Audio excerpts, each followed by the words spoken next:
Diklik ini. Assalamualaikum warahmatullahi wabarakatuh.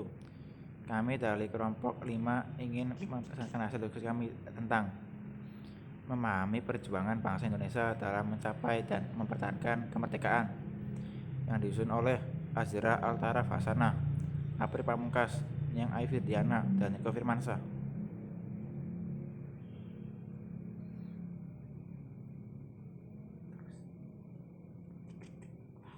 Latar belakang perjuangan kemerdekaan Indonesia. Semenjak Jepang menyerang tanpa syarat kepada sekutu pada tanggal 14 Agustus 1945, maka secara hukum tidak lagi berkuasa di Indonesia. Hal ini mengakibatkan Indonesia berada dalam keadaan vacuum of power. Tidak ada pemerintah yang berkuasa dan waktu dimanfaatkan sebaik-baiknya oleh bangsa Indonesia untuk memproklamasikan kemerdekaannya. Pada tanggal 10 September 1945, Panglima Bala Tentara Kerajaan Jepang di Jawa mengumumkan bahwa pemerintahan akan diserang pada sekutu, bukan pada pihak Indonesia. Dan tanggal 14 September 1955, Mayor Reinhard perwira sekutu datang ke Jakarta untuk mempelajari dan melaporkan keadaan di Indonesia menjelang pendaratan rombongan sekutu. Pada tanggal 29 September 1945, sekutu tiba mendarat di Jakarta dan bertugas melucuti tentara Jepang. Tugas ini dilakukan oleh Komando Pertahanan Sekutu di Asia Tenggara yang bernama South East Asia Command di bawah pemimpin Lord Lawrence Mountbatten yang berpusat di Singapura. Untuk melaksanakan tugas ini, Mountbatten membentuk suatu komando khusus yang diberi nama Allied Force Nederland East Indies Afne di bawah pemimpin Letnan Jenderal Sir Philip Christensen. Adapun tugas Afne,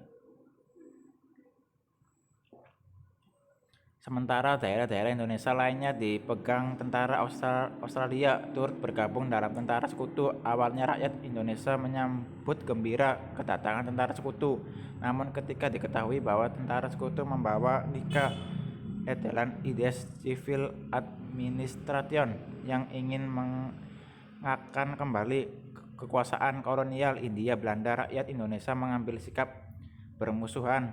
Sikap ini memiliki dasar Menelik Civil Affair Agreement, perjanjian sipil antara pemerintahan Inggris dengan Belanda di Chatsworth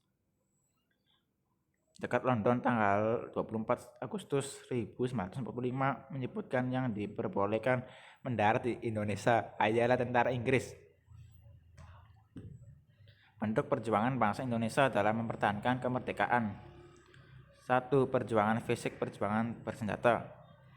Ternyata kedatangan tersebut merugikan Indonesia dan menimbulkan reaksi berbagai daerah di Indonesia seperti pertempuran Surabaya tanggal 10 November 1945, pada tanggal 25 November 25 Oktober 1945, Brigade 49 di bawah pemimpin Brigadir Jenderal AWS Malabi mendarat di Pelabuhan Tanjung Perak, Surabaya.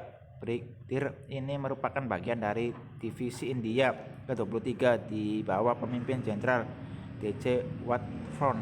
Mereka mendapat tugas melucuti tentara Jepang dan menyelamatkan tawanan sekutu. Pasukan ini berkekuatan 60.000 personil di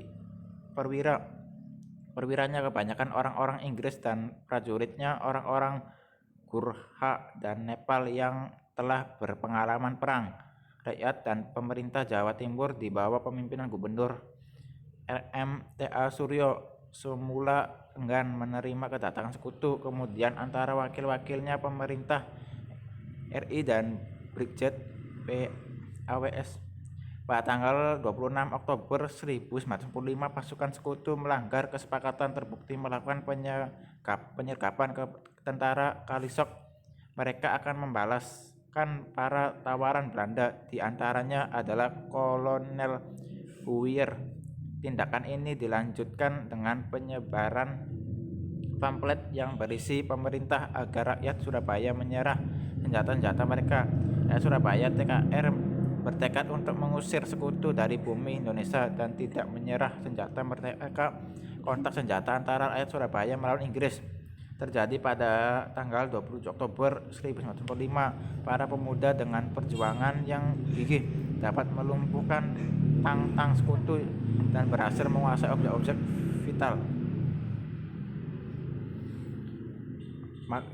Mangres sebagai pengganti Malabi mengeluarkan ultimatum kepada bangsa Indonesia di Surabaya. Ultimatum itu isinya agar seluruh rakyat Surabaya beserta pemimpin-pemimpinnya menyerahkan diri dengan senjatanya, mengibarkan bendera putih yang dengan tangan di atas kepala berbasis 11 jika pada pukul 6 ultimatum itu tidak diindahkan maka Inggris akan menyerah seluruh kekuatan darat, laut, dan udara. Ultimatum dirasakan sebagai penghinaan terhadap martabat bangsa Indonesia. Bangsa Indonesia sebagai bangsa yang cinta damai tetapi lebih cinta kemerdekaan. Oleh karena itu, rakyat Surabaya menolak ultimatum tersebut secara resmi melalui pernyataan Gubernur Suryo.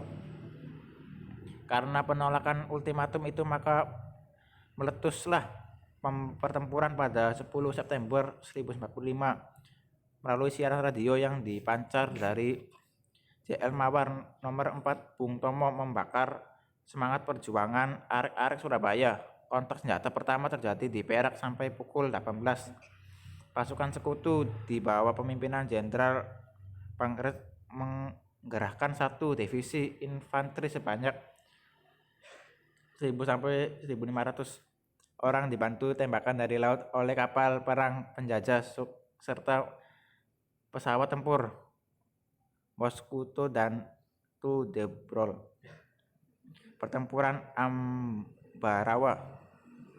Kedatangan sekutu di Semarang tanggal 20 Oktober 1945 di bawah pemimpinan Brigadir Jenderal Bethel semula diterima dengan baik oleh rakyat karena akan mengurus tawaran perang. Akan tetapi secara diam-diam mereka diboncengi Nika dan mempersenjatai para bekas tawaran yang di Ambarawa dan Magelang. Setelah terjadi insiden dan Magelang antara TKR dengan tentara sekutu, maka pada tanggal 22 Oktober 1945 Presiden Soekarno dan Brigjen Bethel mengadakan perundingan mengecatan senjata.